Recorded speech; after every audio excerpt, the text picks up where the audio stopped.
आकाशवाणी गोरखपुर से प्रादेशिक समाचार।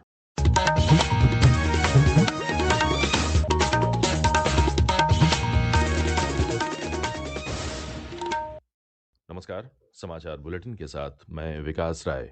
पहले मुख्य समाचार। प्रधानमंत्री नरेंद्र मोदी ने नई दिल्ली में किया सेवा तीर्थ कॉम्प्लेक्स और कर्तव्य भवन का लोकार्पण। कहा, 140 करोड़ भारतवासियों की आकांक्षाओं और अपेक्षाओं को पूरा करने का सशक्त आधार बनेंगे ये भवन।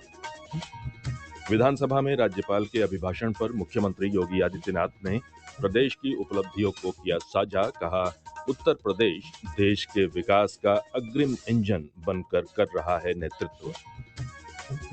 मुख्यमंत्री योगी आदित्यनाथ और केंद्रीय मंत्री अश्विनी वैष्णव 21 फरवरी को ग्रेटर नोएडा में करेंगे सेमीकंडक्टर यूनिट का शिलान्यास। प्रधानमंत्री नरेंद्र मोदी भी कार्यक्रम में होंगे वर्चुअली शामिल। और प्रदेश के मुख्य निर्वाचन अधिकारी नवदीप रेडवा ने गाजियाबाद में की मतदाता सूची पुनरीक्षण अभियान की समीक्षा। कहा, लंबित मामलों का निस्तारण तय तिथि से पहले करें सुनिश्चित। और अब समाचार विस्तार से। प्रधानमंत्री कार्यालय ने कल से दिल्ली में साउथ ब्लॉक के बजाय सेवा तीर्थ से कामकाज शुरू किया। प्रधानमंत्री नरेंद्र मोदी ने सेवा तीर्थ के उद्घाटन के बाद लोगों को संबोधित किया।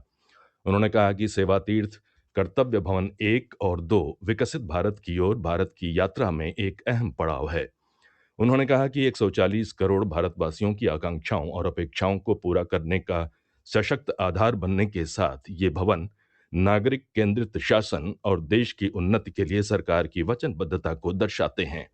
हम सभी विकसित भारत का संकल्प लेकर सेवा तीर्थ में कर्तव्य भवन में प्रवेश कर रहे हैं। अपने लक्ष्य में विजयी होने का दैवीय आशीर्वाद हमारे साथ है। यहाँ से जो फैसले होंगे वो किसी महाराजा की सोच को नहीं, 140 करोड़ देशवासियों की अपेक्षाओं को आगे बढ़ाने का आधार बनेंगे। इसी अमृत भावना के साथ मैं ये सेवा तीर्थ, एक कर्तव्य भवन भारत की जनता को समर्पित कर रहा हूं।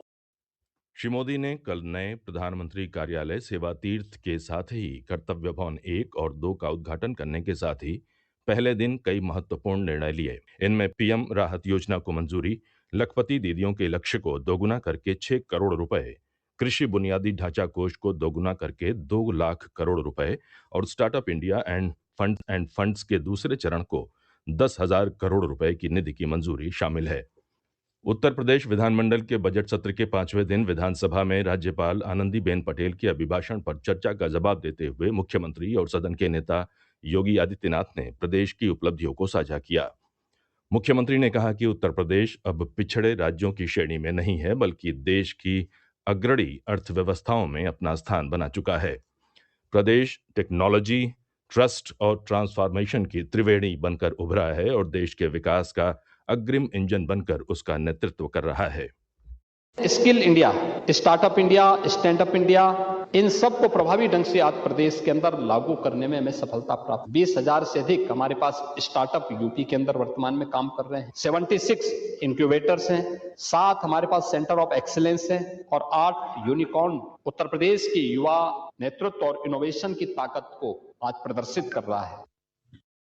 मुख्यमंत्री ने कहा कि डाटा सेंटर क्लस्टर में यूपी लीड कर रहा है। यह प्रदेश में पिछले 9 वर्षों में हुए बदलाव का नतीजा है। उन्होंने कहा कि आज प्रदेश में 20,000 से अधिक स्टार्टअप, 76 इनक्यूबेटर हैं।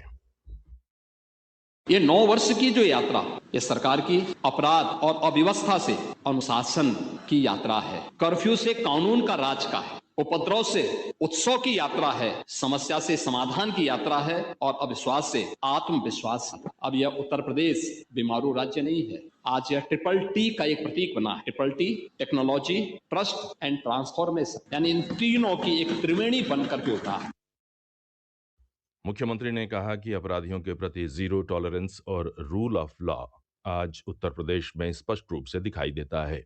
राज्य में अब दंगों की जगह फेस्टिवल और टेम्पल इकोनॉमी विकसित हो रही है। इससे पूर्व सपा सदस्य ने प्रदेश में बढ़ती सड़क दुर्घटनाओं से मौत का मामला उठाया, जिस पर जवाब देते हुए प्रदेश के परिवहन राज्य मंत्री दयाशंकर सिंह ने कहा कि सड़क दुर्घटनाओं को रोकने के लिए प्रदेश के सभी जिलों में अतिरिक्त आरटीओ की नियुक्ति की गई है। उधर विधान परिषद में शिक्षा के गिरते स्तर पर सरकार के जवाब से असंतुष्ट सपा सदस्यों ने सदन से वॉकआउट किया। बेसिक शिक्षा राज्य मंत्री संदीप सिंह ने कहा कि शिक्षा सरकार के लिए राजनीतिक एजेंडा नहीं है बल्कि प्राथमिकता है। प्रश्न प्रहर में सपा सदस्य के एक सवाल के जवाब में श्री सिंह ने कहा कि शिक्षा मित्रों के मानदेय बढ़ाए जाने पर गंभीरता से विचार किया जा रहा है और जल्द ही इस पर निर्णय लिया जाएगा। प्रादेशिक समाचार आप आकाशवाणी गोरखपुर से सुन रहे हैं। ये समाचार बुलेटिन हमारे YouTube channel AIR news Gorakhpur और एक्स हैंडल AIR_GKP पर भी उपलब्ध है। मुख्यमंत्री योगी आदित्यनाथ और केंद्रीय इलेक्ट्रॉनिक्स एवं सूचना प्रौद्योगिकी मंत्री अश्विनी वैष्णव 21 फरवरी को ग्रेटर नोएडा के यमुना सिटी सेक्टर 28 में उत्तर भारत की पहली सेमीकंडक्टर यूनिट का शिलान्यास करेंगे। इस समारोह में प्रधानमंत्री नरेंद्र मोदी भी वर्चुअल माध्यम से जुड़ेंगे। एक रिपोर्ट। यह समारोह यमुना एक्सप्रेसवे औद्योगिक विकास प्राधिकरण यीडा क्षेत्र में होगा, जहां इंडिया चिप प्राइवेट लिमिटेड द्वारा 3,706 करोड़ रुपए का निवेश किया जाएगा। प्रदेश सरकार की ओर से कंपनी को सेक्टर 28 में 48 हेक्टेयर जमीन आवंटित की गई है।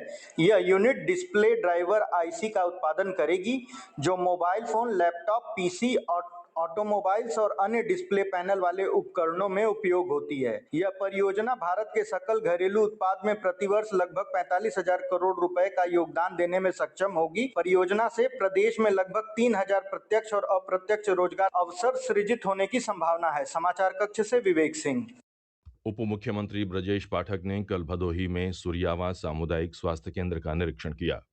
इस दौरान उप मुख्यमंत्री ने चिकित्सकों को मरीजों को बेहतर इलाज मुहैया कराने और अस्पताल की बिल्डिंग की तत्काल मरम्मत कराने के निर्देश दिए। इनके पास धनराशि पर्याप्त उपलब्ध है और यह अतिरिक्त धनराशि की आवश्यकता है तो शासन भेजे, हम उसको स्वीकृत करके सूर्यावा अस्पताल को बेहतर से बेहतर मरीजों की सुविधा के लिए तैयार करना है। हम हर स्थिति में अपने प्रदेश के लोगों को बेहतर से बेहतर चिकित्सीय सुविधाएं दे रहे हैं। सबसे बड़ी बात है जच्चा बच्चा वार्ड है, यहाँ मातृ और शिशु मृत्यु दर को कम करने में हमारी सरकार ने सफलता पाई है।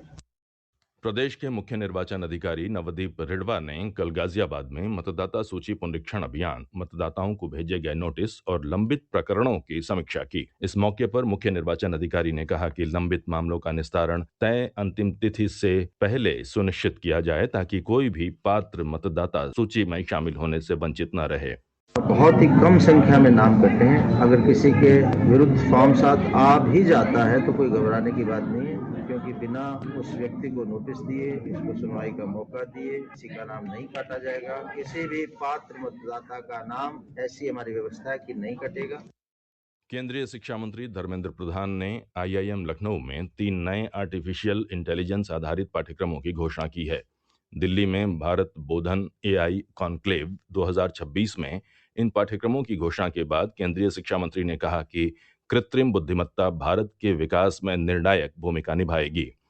IIM लखनऊ में शुरू किए जाने वाले AI पाठ्यक्रमों में 4 वर्षीय BS in artificial intelligence and business analytics प्रमुख है, जिसमें प्रवेश JEE एडवांस्ड के माध्यम से दिया जाएगा। किसी भी IIM में ये पहला स्नातक कार्यक्रम होगा। इसके अलावा संस्थान ने सत्र 2027-28 से 2 वर्षीय टेक MBA कार्यक्रम और 5 वर्षीय इंटीग्रेटेड BS टेक MBA पाठ्यक्रम की भी घोषणा की है। और अंत में मुख्य समाचार एक बार फिर। प्रधानमंत्री नरेंद्र मोदी ने नई दिल्ली में किया सेवा तीर्थ कॉम्प्लेक्स और कर्तव्य भवन का लोकार्पण। कहा 140 करोड़ भारतवासियों की आकांक्षाओं और अपेक्षाओं को पूरा करने का सशक्त आधार बनेंगे ये भवन। विधानसभा में राज्यपाल के अभिभाषण पर मुख्यमंत्री योगी आदित्यनाथ ने प्रदेश की उपलब्धियों को किया साझा। कहा उत्तर प्रदेश देश के विकास का अग्रिम इंजन बनकर कर रहा है नेतृत्व। मुख्यमंत्री योगी आदित्यनाथ और केंद्रीय मंत्री अश्विनी वैष्णव 21 फरवरी को ग्रेटर नोएडा में करेंगे सेमीकंडक्टर यूनिट का शिलान्यास। प्रधानमंत्री नरेंद्र मोदी भी कार्यक्रम में होंगे वर्चुअली शामिल। और प्रदेश के मुख्य निर्वाचन अधिकारी नवदीप रिढ़वा ने गाजियाबाद में की मतदाता सूची पुनरीक्षण अभियान की समीक्षा। कहा लंबित मामलों का निस्तारण तय तिथि से पहले करें सुनिश्चित।